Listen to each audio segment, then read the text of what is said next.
How to save photos from WhatsApp Web on PC. In this video, I will show you how to save photos from WhatsApp Web on PC. So to get started, go ahead and sign into your WhatsApp account on the web.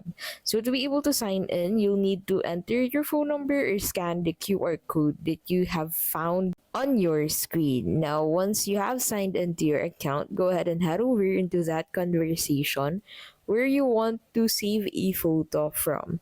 And then click on the photo and then click on this download button, which you'll find at the top right of your screen.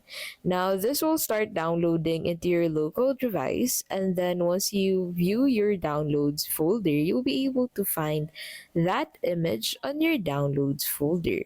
And that is how you can basically save a photo from WhatsApp Web on PC. If you want to save multiple photos, you'll need to do this repeatedly on each of the photo that you have on WhatsApp Web.